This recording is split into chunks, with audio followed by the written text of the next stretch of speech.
Friends, I'm Anjani from Kids Class channel and today I am discussing about History Chapter 3 The Making of Global World और इस video में मैंने पूरा chapter cover किया है. So let's start. तो friends we are started with globalization. तो जैसा कि हम लोग जानते हैं कि हमारे चैप्टर में ही बताया गया है ग्लोबलाइजेशन के बारे में, तो हम लोग को ग्लोबलाइजेशन पढ़ना ज़्यादा ज़रूरी है. तो देखिए the movement of goods capital services ideas and people also move from one nation to another. तो देखिए हम लोग ग्लोबलाइजेशन को ऐसे समझ सकते हैं कि जो कनेक्टिवनेस होती है एक कंट्री की दूसरी कंट्री के लिए, वही ग्लोबलाइजेशन होती है.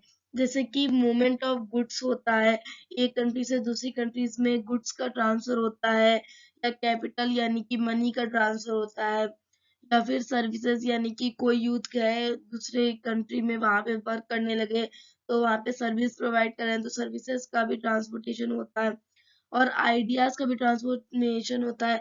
जैसे कि बहुत से जीनियस लोग होते हैं किसी कंट्री से दूसरी कंट्री में अपना इन्वेंशन करते हैं जाके, तो उससे आइडियाज का भी ट्रांसफर होता है.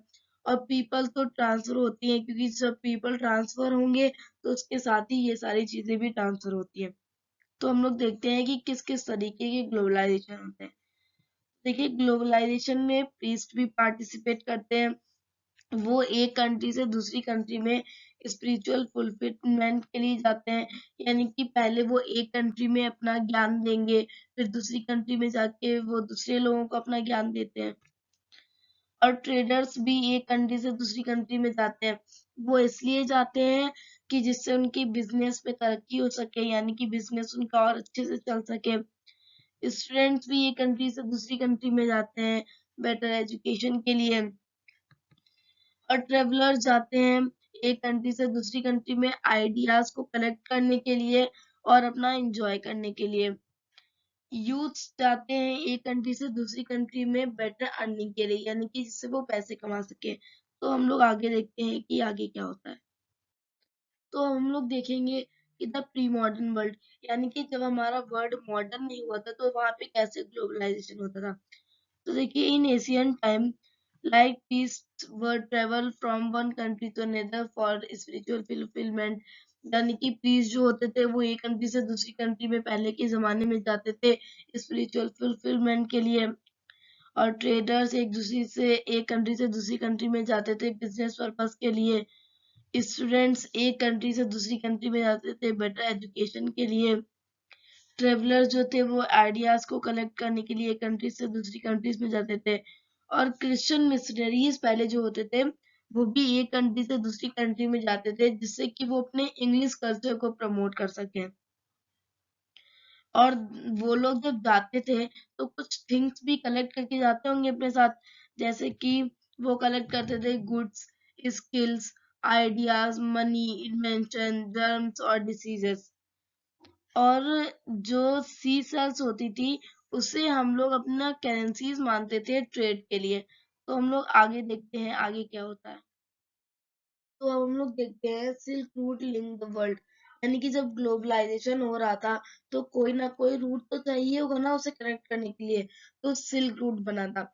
और इसका नाम सिल्क रूट इसलिए बना था क्योंकि सबसे पहले यहाँ पे चाइनीज सिल्क ट्रेवल हुआ था, इसलिए इसका नाम पड़ा था silk route. Silk Route was a network of Asian trade routes which connect Asia and Europe and African continents. तो अफ्रीकन कॉन्टिनेंट्स और एशिया और यूरोप कॉन्टिनेंट्स को लिंक करने के लिए सिल्क रूट बना था, यानी कि वहां से एशियन ट्रेड जो होता था वो सारा सिल्क रूट से ही होता था.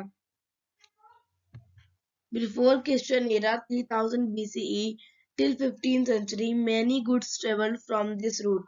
और बिफोर क्रिश्चियन ईरा यानी कि जब क्रिश्चियन ईरा नहीं आया था उससे पहले से ही 15th सेंचुरी में गुड्स यहाँ से ट्रेवल होते थे.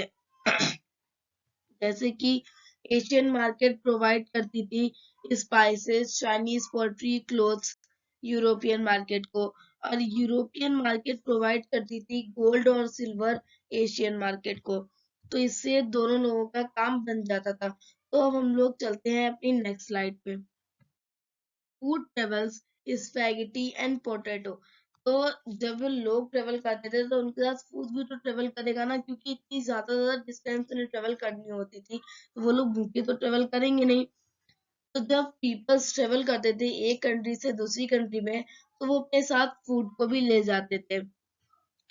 और नूडल्स जो था वो चाइना से ओरिजिनेट हुआ था, और वेस्टर्न कंट्रीज में उसको स्पैगेटी कहा जाता था, क्योंकि नूडल्स में कुछ माइनर चेंजेस होते थे, इसलिए उसे वहां पे स्पैगेटी कहा जाता था। पास्ता ओरिजिनेट हुआ था चाइना से ही, उसे इटाली में कहा जाता था सिलिसी। पोटैटो, सोया, ग्राउंडनट, मेज, टोमेटो, चिली, स्वीट पोटैटो, ये सारे डिस्कवर किए थे क्रिस्टोफर कोलंबस ने, जो कि इंट्रोड्यूस कर रहे थे अमेरिका को सारी कंट्रीज के अराउंड में। तो उन्होंने यूरोप को भी पोटैटो से फेमिलियर कराया। तो इससे क्या हुआ कि पूरा यूरोपियन कंट्री जो थी वो उस पर डिपेंडेंट हो गई, और वो कोई भी क्रॉप नहीं ग्रो कर रहे थे। तो हम लोग देखते हैं कि इसके आगे क्या हुआ। तो friends, now we are discuss the great famine. तो हम लोग देखेंगे कि भुखमरी कैसे आई। About 1 lakh people died due to Irish famine. Irish famine के चलते हुए 1 लाख पीपल मर गए थे। और we can say great famine और पोटैटो फेमाइन, और हम लोग इसे ग्रेट फेमाइन या पोटैटो फेमाइन भी कह सकते हैं। This was occur because Europeans were fully dependent on potato for their livelihood. तो देखिए, जब क्रिस्टोफर कोलंबस ने पोटैटो को बता दिया था यूरोपियन कंट्रीज को, तो यूरोपियन कंट्रीज पूरी तरीके से पोटैटो पे डिपेंडेंट हो गई थी, और वो किसी और टाइप की क्रॉप्स नहीं ग्रो कर रही थी, क्योंकि जो पुअर पीपल्स थे वो चाहते थे कि हमें कोई ऐसा खाना मिले जो कि सस्ता भी हो और ज्यादा दिनों तक हम उसे कंज्यूम भी कर पाए। तो इसीलिए पोटैटो जो था वो चीप भी था, तो लोगों ने उसे कंज्यूम करना चालू कर दिया, और लोगों ने सोचा कि वो हमारे लिए बहुत अच्छा है, तो इसीलिए वो उसे कंज्यूम करने लगे। पर उसके चलते हुए जब पोटैटो में कुछ खराबी आ गई उनकी क्रॉप्स में, तो वो किसी और टाइप की क्रॉप्स ग्रो नहीं कर रहे थे, तो वहां पे ग्रेट फेमाइन आ गई। Conquest, disease and trade. तो देखिए, हम लोग देखते हैं कि कन्क्वेस्ट, डिसीज और ट्रेड क्या था। European discover Asia and America through sea routes in 16th century. तो यूरोपियन ने एशिया और अमेरिका को सी रूट से डिस्कवर कर लिया था 16th सेंचुरी में, और सी रूट की हेल्प से उनका ट्रेड भी बहुत इजियर वे में हो जाता था। Europe think to colonize America. Europe ने सोचा कि हम लोग अमेरिका को कोलोनाइज करते हैं, पर 16th सेंचुरी में अमेरिका जो था वो बहुत रिच था रिसोर्सेज में, जैसे कि उसके पास पेरू थे, यानी कि mixture of copper, gold, silver and zinc, और उसके पास मेक्सिको था, यानी कि सिल्वर था, और ये सब उसके पास बहुत ज्यादा क्वांटिटी में था। और एक सिटी ऑफ गोल्ड भी कही जाती थी वहां पे थी, एल्डोराडो, जो कि फेक थी। तो हम लोग देखते हैं कि फिर कैसे कॉलोनाइज किया यूरोपियन ने अमेरिका को। मिड 16th सेंचुरी में क्या हुआ कि पोर्टुगीज और स्पेनिश जो थे, वो लोगों के पास मिलिट्री तो थी नहीं और न आर्म्स थे जिससे वो अमेरिका को कॉलोनाइज कर पाए।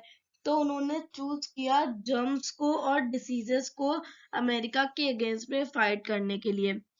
तो देखिए, उन्होंने स्प्रेड कर दिया स्मॉल पॉक्स और चिकन पॉक्स को अमेरिका में, और उन्होंने ऐसा कनक्वेयर फैला दिया जर्म्स का अमेरिका में, जिससे कि बहुत सारे लोगों को मरना पड़ा, क्योंकि उनका इम्यून सिस्टम बहुत वीक था। So now in Europe population increases and they face problem. तो क्योंकि यूरोप ने अब अमेरिका को कन्क्वेयर कर लिया था, तो इसीलिए उनको अब ज्यादा प्रॉब्लम होने लगी, क्योंकि पॉपुलेशन बढ़ गई थी। So there was diseases, poverty, religion conflict are also occur. तो यहाँ पे बहुत सारी दिक्कतें हो रही थी, तो हम लोग आगे देखते हैं क्या हुआ। तो friends, now we are discuss कि इंडिया और चाइना रिच कैसे हो गए। तो देखिए, till 18th century India and China was a rich country in the world. तो 18th सेंचुरी में क्या हुआ कि इंडिया और चाइना जो थे वो रिच कंट्री बन गए थे वर्ल्ड के, क्योंकि अमेरिका तो कॉलोनाइज हो चुका था। तो पर क्या हुआ कि चाइना ने अपने आप को आइसोलेट कर लिया, यानी कि वो वर्ल्ड ट्रेड में कोई भी इन्वेस्टमेंट नहीं कर रहा था। तो क्या हुआ था कि कुछ समय बाद अमेरिका ने जब अपने आप को कोलोनाइजेशन से थोड़ा फ्री करवा पाया, यानी कि उसने फिर से डेवलप किया, तो उसने वर्ल्ड ट्रेड में फिर से इन्वेस्ट करना चालू कर दिया और वो फिर से उसका हब बन गया। जैसा कि हम लोग जानते हैं कि अभी भी अमेरिका हब ही है पूरे वर्ल्ड ट्रेड का, क्योंकि सबसे ज्यादा वही इन्वेस्टमेंट करता है सारी चीजों में, जैसे कि इंफ्रास्ट्रक्चर या एजुकेशन में भी सबसे ज्यादा उसी का ही दबदबा है। तो हम लोग देखते हैं कि आगे क्या।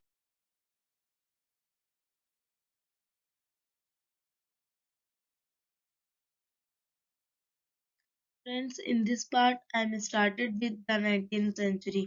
तो हम लोग देखेंगे कि 19th सेंचुरी में क्या हुआ था। तो देखिए, इन 1815 से 1914 तक कुछ चेंजेस आए थे, जैसे कि economically, politically, socially, culturally, technically, यानी कि हर तरीके से चेंजेस आ गए थे कंट्रीज के अंदर। तो जो एक्सटर्नल रिलेशंस थे वो भी रीसेप हो रहे थे, यानी कि कंट्रीज के बीच में जो रिलेशन थे वो कहीं बन रहे थे या बिगड़ रहे थे। तो देखिए, in 19th century three types of flow occur। 19th century में तीन टाइप के फ्लो हुए, जैसे कि flow of trade, flow of labour, flow of capital. तो देखिए, फ्लो ऑफ ट्रेड में क्या हुआ कि व्हीट और टेक्सटाइल की जो ट्रेड थी वो बहुत ज्यादा बढ़ गई थी। पीपल जो थे वो माइग्रेट कर रहे थे एक कंट्री से दूसरी कंट्री में, तो इससे फ्लो ऑफ लेबर हो रहा था और मूवमेंट ऑफ मनी ऑल्सो कर। जब पीपल एक कंट्री से दूसरी कंट्री में जाएंगे तो वो अपने साथ मनी भी लेके जाएंगे, तो ऐसे ही कैपिटल का भी ट्रांसफर हो रहा था।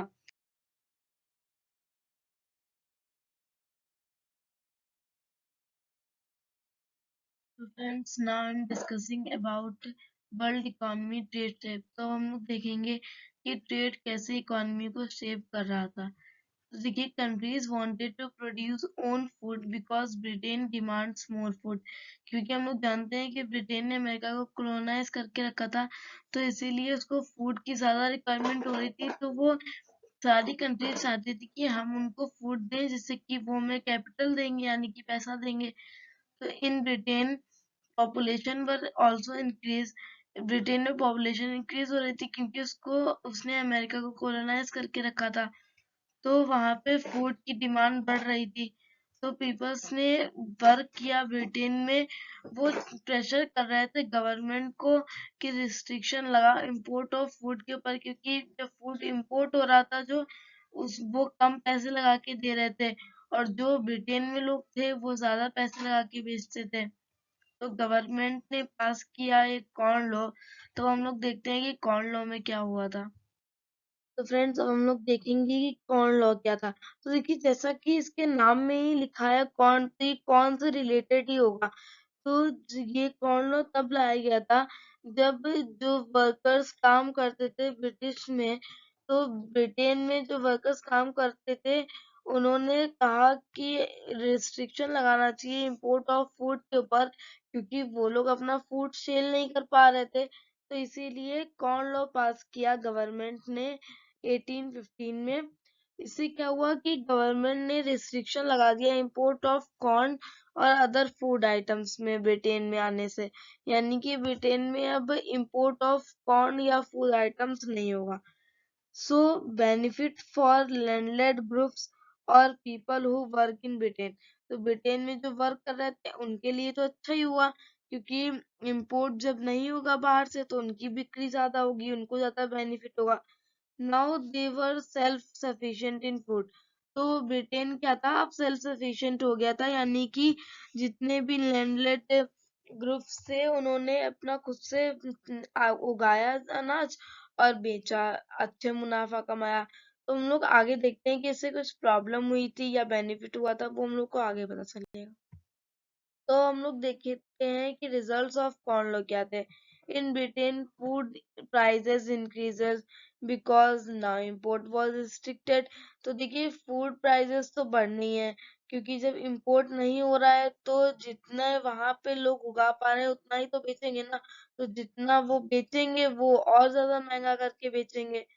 तो पीपल ने फेस किया बहुत ज़्यादा ट्रबल फूड प्राइसेस के बढ़ने से। So industrialists and urban landlords forced to government to remove corn law। तो ये जितने भी इंडस्ट्रीज और अर्बन लैंडलॉर्ड से उन्होंने फोर्स करना चालू कर दिया गवर्नमेंट को कॉर्न लॉस को हटाने से रिलेटेड। तो ब्रिटिश गवर्नमेंट ने फिर से अबॉलिश कर दिया कॉर्न लॉ को, यानी कि अब वहां पे इंपोर्ट फिर से चालू हो गया था।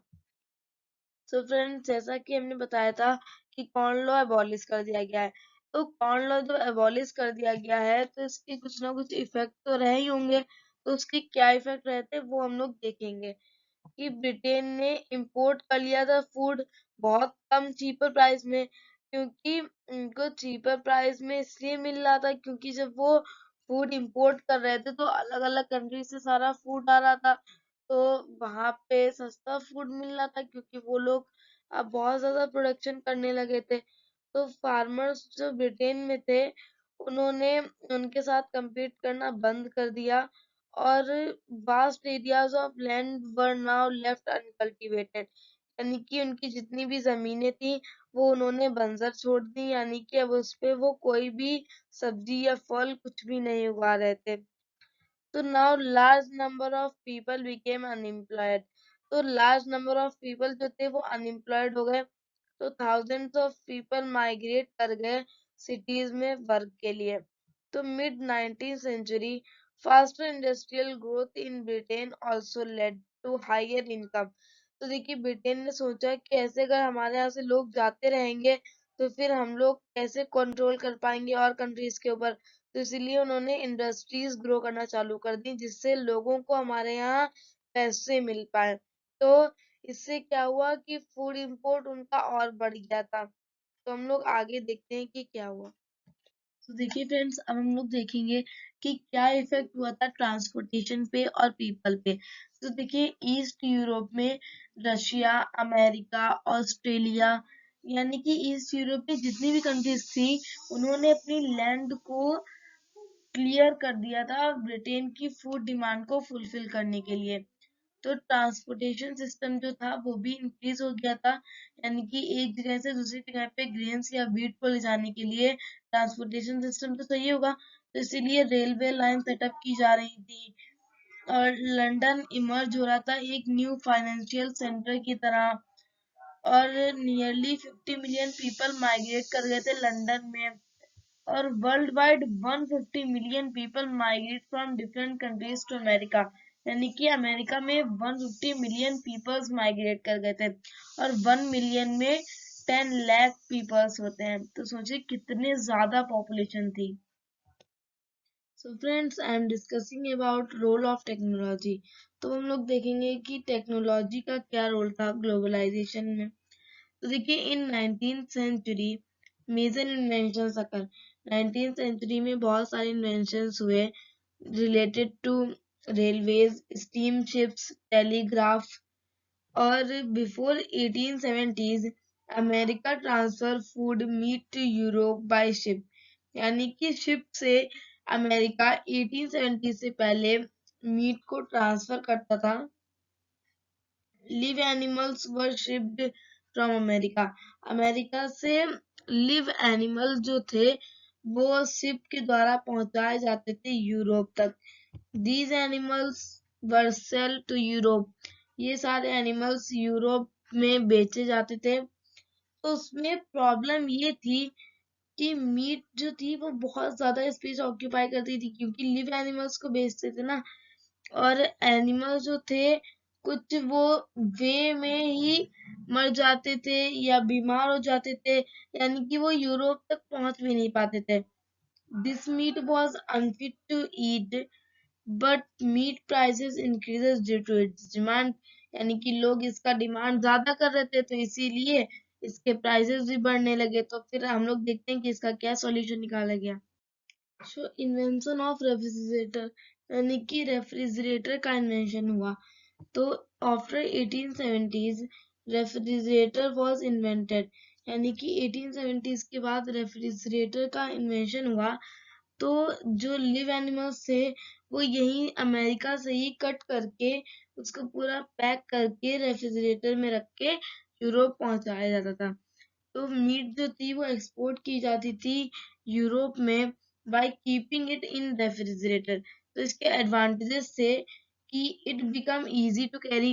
पहली बात तो ये इजी था कैरी करने में क्योंकि ये कम जगह लेता था, और it stayed fresh longer due to refrigerator.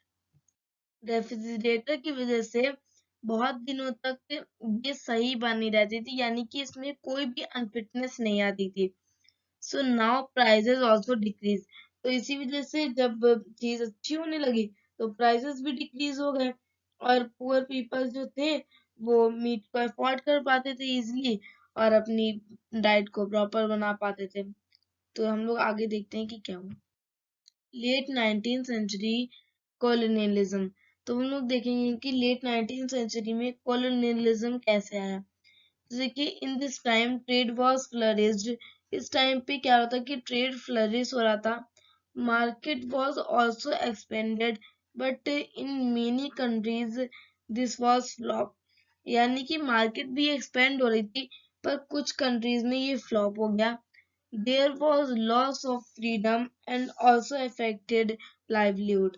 तो इसी वजह से उनकी फ्रीडम भी चली गई और उनका लाइवलीहुड भी अफेक्ट हो रहा था उससे।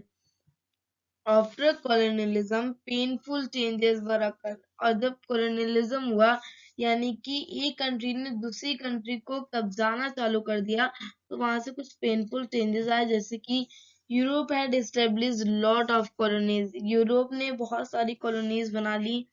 America was a colony of many European countries. और अमेरिका भी बहुत सारी यूरोपियन कंट्रीज की कॉलोनी थी। So big European power met in Berlin for divide Africa in various European parts. तो यूरोपियन पावर्स एक जगह बर्लिन में इकट्ठा हुई जिससे कि अफ्रीका को बहुत सारी यूरोपियन पावर्स में डिवाइड कर दिया जाए। रिंडरपेस्ट और द कैटल पेस्ट। तो हम देखेंगे कि रिंडरपेस्ट कैसी बीमारी थी। तो देखिए, इन पास्ट डेज पहले के दिनों में क्या हो रहा था कि अफ्रीका है ह्यूज कॉन्टिनेंट। अफ्रीका एक बहुत बड़ा कॉन्टिनेंट था और वो बहुत ज्यादा पॉपुलेटेड भी था। उसके पास बहुत सारे रिसोर्सेस थे, मिनरल्स भी थे, जिसको उसने यूरोप से कंक्वेयर किया था। और यूरोपियन इसीलिए आए अफ्रीका में और वहां पे उन्होंने प्लांटेशन और माइंस एस्टेब्लिश करना चालू कर दी, जिससे कि वो क्रॉप्स और मिनरल्स एक्सपोर्ट कर सकें यूरोप में। तो क्या हो रहा था कि अफ्रीका वाले काम नहीं करना चाहते थे, तो यूरोपियंस ने क्या किया कि बहुत सारे मेथड्स अपनाए जिससे कि वो अफ्रीकन्स को फोर्स करके उनसे वर्क करा सकें। यूरोपियन अडॉप्ट ब्रूटल रिप्रेशन, यानी कि यूरोपियंस ने ब्रूटल रिप्रेशन भी किया। They were impose heavy taxes on only people who could be paid only by working people for wages on plantation field and mines. वो बहुत ज्यादा टैक्स ले रहे थे जो प्लांटेशन फील्ड और माइंस में वर्क करते थे उनसे। तो क्या होता, इनहेरिटेंस लॉज वर चेंज्ड। और जो पहले से लॉज थे उन्हें भी उन्हें चेंज कर दिया और कहा कि किसी भी फैमिली में केवल एक पर्सन ही लैंड को ओन कर सकता है। Mine workers were not allowed to move freely, यानी कि जो माइन में वर्क करते थे वर्कर्स, उन्हें भी फ्रीली मूव करने का कोई भी परमिशन नहीं था।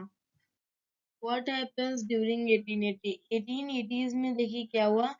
डिसीज जो रिंडरपेस्ट कैटल प्लस नाम की थी वो 1880s में आ गई थी।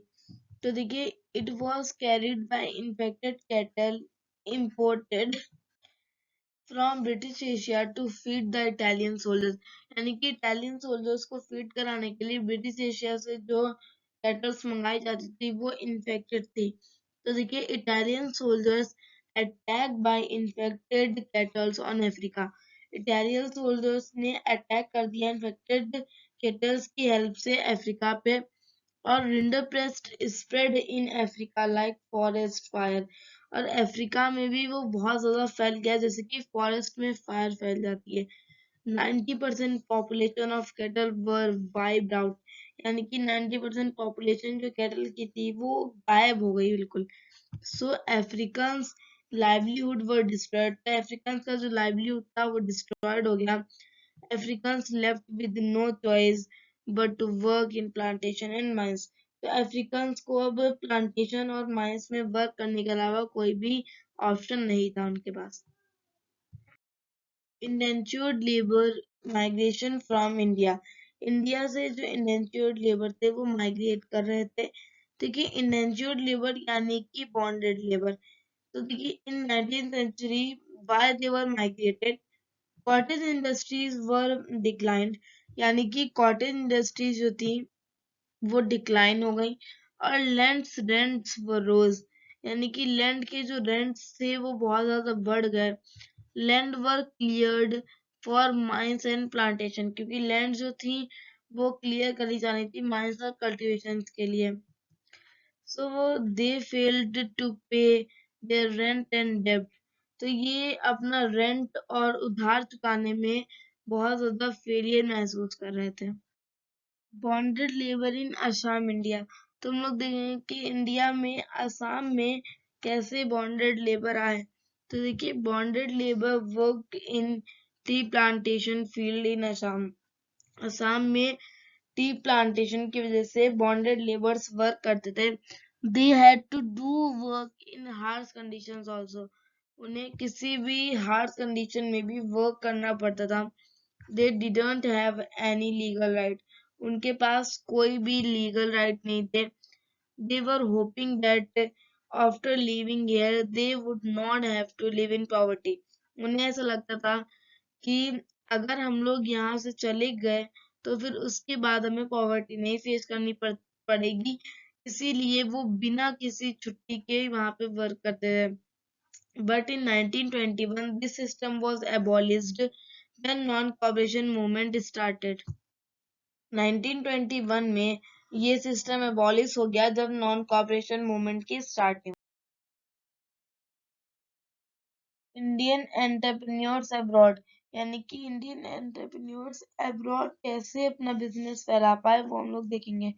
इन 19th century two famous groups of bankers and traders were there, जिनका नाम था सिकारीपुरी श्रॉफ, नाटिको कोटी चेटियार्स, who financed export agriculture in Central and Southeast Asia, जिन्होंने एक्सपोर्ट करने में एग्रीकल्चर का सेंट्रल और साउथ ईस्ट एशिया में हेल्प की थी। और Indian entrepreneurs were taken money from European banks and give to small farmers, Indian entrepreneurs जो थे वो यूरोपियन बैंक से लोन लेके स्मॉल फार्मर्स को देते थे। और दूसरी जो थी बैंक वो थी Hyderabadi Sindhis, were Indian traders and money lenders. During 1860s they follow European countries for trade, तो यूरोपियन कंट्रीज को भी ये ट्रेड के लिए फॉलो करने लगे। और they established godowns at different sea ports, और डिफरेंट सी पोर्ट्स पे वो अपने गोडाउन्स एस्टेब्लिश करने लगे, यानी कि डिफरेंट कंपनी जो थी वो इंडिया में अपनी कंपनी एस्टेब्लिश करने लगी, जैसे कि ईस्ट इंडिया कंपनी। सो अब हमारा चैप्टर ये फिनिश होता है। तो अगर आपको ये वीडियो अच्छा लगा हो तो please like and subscribe my channel.